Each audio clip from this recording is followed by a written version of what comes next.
आपण सर्वजण मुक्ताईच्या आशीर्वादाने नारायणगाव नगरीमध्ये या ठिकाणी निश्चितपणाने सरपंच लोकनियुक्त शुभदाताई बावल झाल्या, परंतु आजचा दिवस हा उपसरपंच म्हणून पदभार दोघेही घेणार आहेत अशा शुभमंगल प्रसंगी या ठिकाणी उपस्थित निश्चितपणाने प्रशासनामधील निवडणूक अधिकारी या ठिकाणी ज्यांची नियुक्ती आता त्यांनी घोषित केली ते बाबूभाऊ पाटे, त्याचप्रमाणे या ठिकाणी असणाऱ्या सर्व सदस्य, कारण प्रत्येकाचं नाव घेतलं तर तेवढा वेळ जाईल, त्यामुळे प्रत्येक सदस्य हे आजी असो नाही तर माझी असो त्यांच्या सगळ्यांची जबाबदारी मोठी आहे.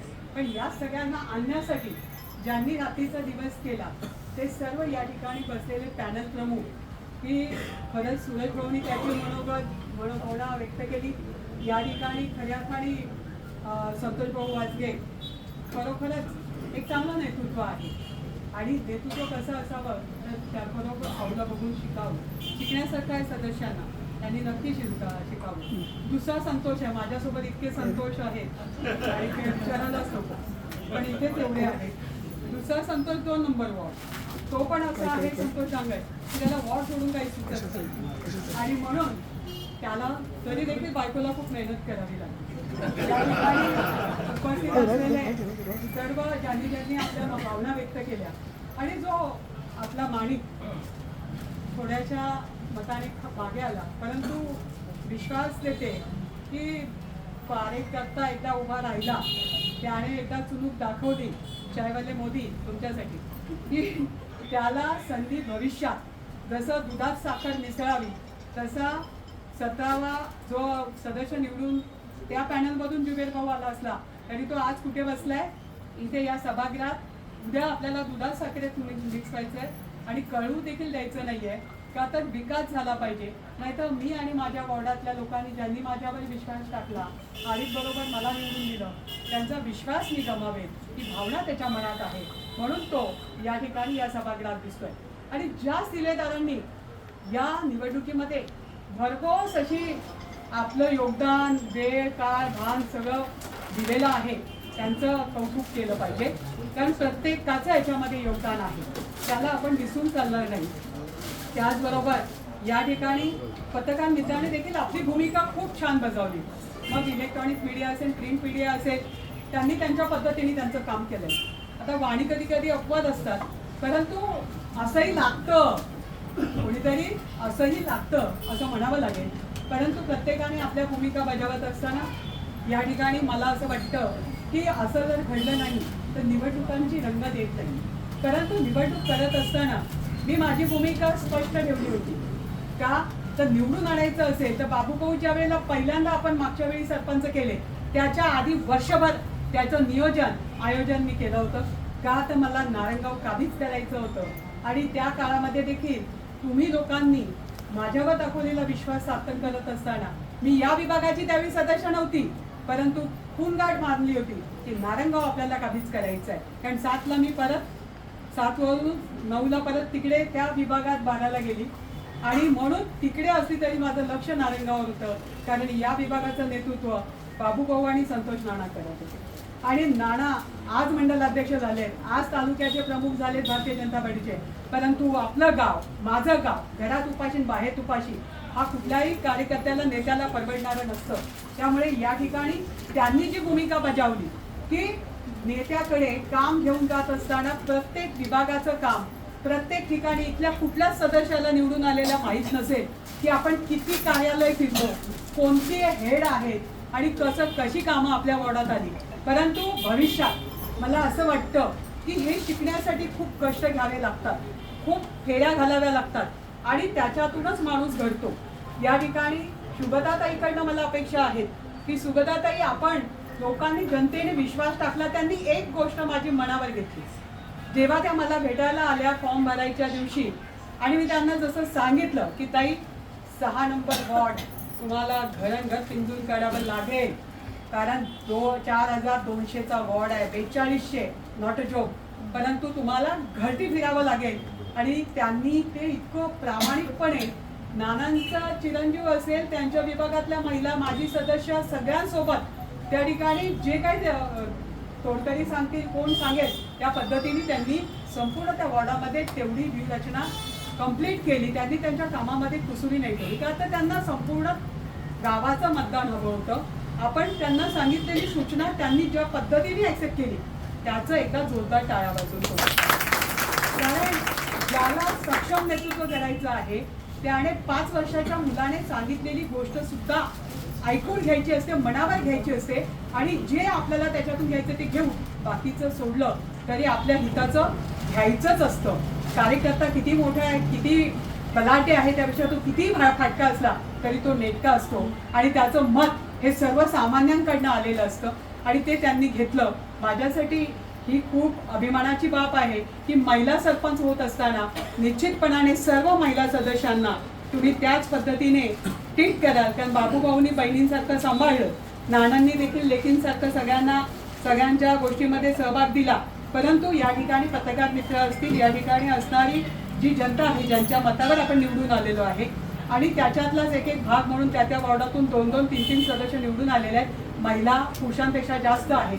तर त्या ठिकाणी देखील आपण आपलं जादाचं लक्ष भाऊकडून काय राहून गेलं तर बाबूभाऊला ते आठवणीत आणून देणं किंवा त्यांच्याकडनं करून घेणं ही आपली जबाबदारी राहील. हे का सांगते तर ग्रामपंचायत हाकताय तुम्ही आणि ग्रामपंचायत हाकत असताना हे खऱ्या अर्थाने पोस्टमॅनचं ऑफिस आहे. कारण इथून जर पत्र गेलं नाही, भाऊसाहेब जर तुमच्या मनासारखा नसेल, भाऊसाहेबाचं आणि सरपंच आणि उपसरपंच आणि सदस्यांचं एकदा नातं घट्ट झालं की निश्चितपणाने गावचा विकास व्हायला वेळ लागत नाही. मतदाराने तुम्हाला मत दिलेलं आहे, तो फक्त एकच लक्षात ठेवतो की मी मतदान दिलंय, मला माहित नाही मी तुम्हाला निवडून दिलंय, माझं काम झालं पाहिजे. आणि म्हणून त्या मतदाराचं सुख असो दुःख असो, जर तुम्हाला विकास कामात नाही मोठं उंची गाठता आली तर किमान प्रत्येकाच्या सुखदुःखामध्ये सहभागी होणं हे तुम्ही करतातच आहात. कारण तुम्ही उभे आहात म्हणजे तुमच्या कुटुंबातलं त्या कुटुंबाचं योगदान मोठं आहे, म्हणूनच तुम्हाला त्या ठिकाणी संधी दिलेली आहे. परंतु ती राखायची आहे, पुढे जायचं आहे. काल मला बाबूभाऊ एक अनुभव आला की परवा म्हणजे 5 वेळा निवडून आलेल्या मोडकताई मुंबई महानगरपालिकेच्या नगरसेविका म्हणून ज्या काम पाहतायत मोडकताई परवा रात्री माझी वाट पाहत होत्या.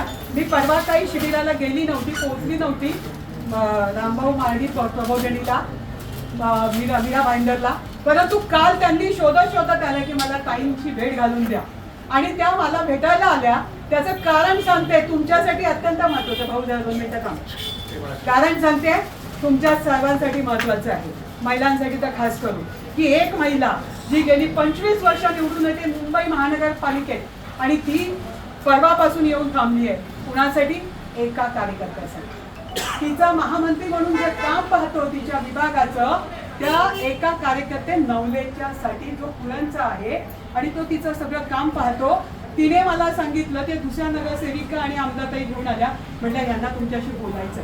म्हटलं काय ताई, माझा काही आदेश आहे का? म्हटलं ताई असं बोलू नका हो, तुमचं नाव मी खूप ऐकलं पण माझा एक कार्यकर्ता महामंत्री आहे, तो नवले आहे आणि तो माझ्या पाठी लागलाय की एकदा तरी ताईला तुम्ही सांगा, तुम्ही ताईला भेटलात तर माझ्या गावात काम होईल. आणि मला अत्यंत गरजेचं वाटतं की मी इथे एवढं तुम्ही कामं करता कोट्यावधीची, पण माझ्या गावात पण काम झालं पाहिजे. आणि त्यामुळे ताई तुम्ही तेवढं त्याला आलात की त्याला वेळ देऊन त्याचं ऐकून घ्याल का, त्याला मदत कराल का? म्हटलं ताई काळजी करू नका, एका ताईने दुसऱ्या ताईला सांगायचं असतं. तुम्ही देखील माझ्यासारख्याच आहात, तुम्ही देखील कष्ट करताय तिथं परप्रांतीयांसाठी. मी माझ्या तालुक्यात आहे आणि सगळे माझेच आहेत. त्याने भाऊनी सांगितलं, तो मला नाही भेटला आणि नुसतं काम जरी सांगितलं तर त्या गावात काम होईल, काळजी करू नका. मी नानांना ताबडतोब सांगितलं की त्याचं नाव घ्या आणि तो जेव्हा पण येईल त्यांना सांगितलं की तुमचं नाव सांगून मला भेटायला सांगा. लक्षात ठेवा, ही छोटी गोष्ट नाही आहे. तुम्हाला वाटतं की काय ह्याच्यात विशेष?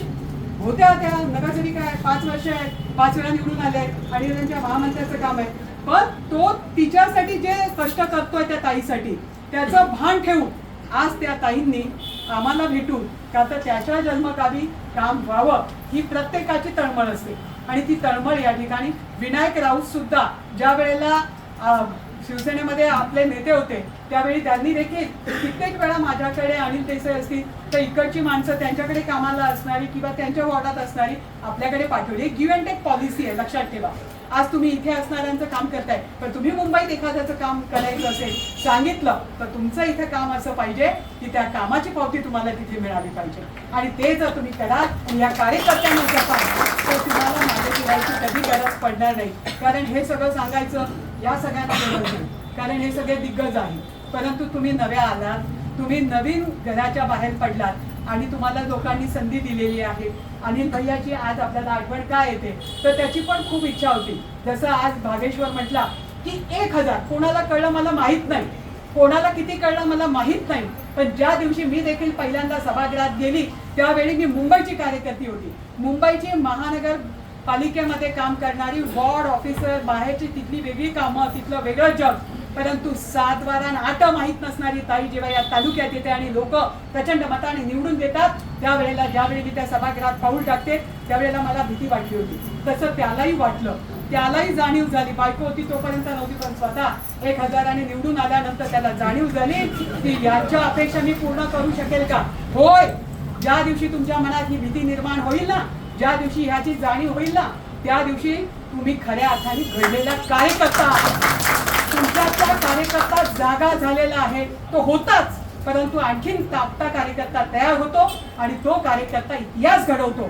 असेच तुम्ही सगळ्या महिला देखील व्हाल अशी माझ्यासारख्या ताईची अपेक्षा आहे. की दुसरी आशाताई, आपण गेलो तरी आपल्यानंतर कोणीतरी असावं उत्तराधिकारी, तो कुटुंबातला नसावा. माझा घराणेशाहीला मोदी साहेबांचाच नाही तर माझा सुद्धा विरोध आहे की घराणेशाही जिथे करतो काम तिथे चालवायची नाही. त्या ठिकाणी जो कार्यकर्ता हिर हुनरी आहे, बाबूभाऊला आम्ही का म्हणतो, नानांना आम्ही का म्हणतो, कामं तर मी देते, मी जिल्हा सदस्य आहे, मी कष्ट करत असले तरी मागेल तो कागद. मग वारूवाडीचा सरपंच असेल, जेवढे तालुक्यात काम करणारे सरपंच तुम्हाला दिसत आहेत ते मागितल्याबरोबर कागद, मागितल्याबरोबर पळणं आणि ते परिपूर्ण करणं, ज्याला जमतं तोच माणूस काम करू शकतो, तोच इतिहास घडवू शकतो. आणि त्याच्यामध्ये नंबर 1 ची काम करणारे हे सगळेजण आहेत. आणि म्हणून येणाऱ्या काळामध्ये देखील महिलांची सुद्धा अशी स्पर्धा कामासाठी आणि त्या इतिहासासाठी विकास घडवण्यासाठी, विकास निरंतर चालणारी प्रक्रिया ती नेहमी चालू राहील, ती कधी बंद नाही होणार. परंतु तुम्ही सुखादुःखात सहभागी झालात, तुम्ही कोणासाठी काहीतरी केलं, एखाद्याला हॉस्पिटलायझेशन होत असताना तुम्ही मला सांगा, काही हरकत नाही, बिंदास फोन करा. आज आदिवासी महिला, आदिवासी विभागातल्या महिला सर्वाधिक हुशार आहेत. हुशार याच्या अर्थी आहेत, हप्ते बंद पडली ताई, लाईट गेली ताई, डीपी गेली ताई, हॉस्पिटलमध्ये त्या ठिकाणी असणाऱ्या उपकेंद्रामध्ये डॉक्टर नाही ताई, सीएचओ आली नाही ताई, लस द्यायची आहे ताई. म्हणजे सगळ्यांना माहिती आहे की या सगळ्याचं उत्तर कुठे आहे. आणि मग जसं तालुका प्रमुख म्हणून नानांकडे आहे, नारायणगाव म्हटलं की प्रत्येकाला वाटतं की वाढतं शहरीकरण आहे, परंतु बाबूभाऊकडे गेलो की आपल्याला न्याय हा मिळणारच. आणि म्हणून त्यांनी मागायचं आणि मी द्यायचं, तुम्ही मागायचं आणि मी द्यायचं. पत्रकार मित्रांनी सुद्धा मला सूचना केली, वाणींना पण ती आता सवय झाली आहे, कोणी अडचणी सापडला तर माझ्याकडे ते माझा नंबर देऊन मोकळे होतात. मग मी पण कमी नाही, मी पण कुठे अडचण वाटली, मी बाहेर असते की मी सांगते तिकडे जा आणि तुमचं काम मार्गी लागेल. हे गिव्ह अँड टेक पॉलिसी आहे, ही गिव्ह अँड टेक पॉलिसी आहे, ही आपण सगळ्यांनी करूया. आणि आपली ही ग्रामपंचायत निश्चितपणाने दिल्लीच्या तख्तावर नेऊया. कारण ही ग्रामपंचायत आज जे उभे आहे मला ते बघवत नाही, येणाऱ्या काळामध्ये ही ग्रामपंचायत वारूवाडीपेक्षा मोठी करायचं हे स्वप्न. जय महाराष्ट्र. दोघांनाही लाख लाख शुभेच्छा.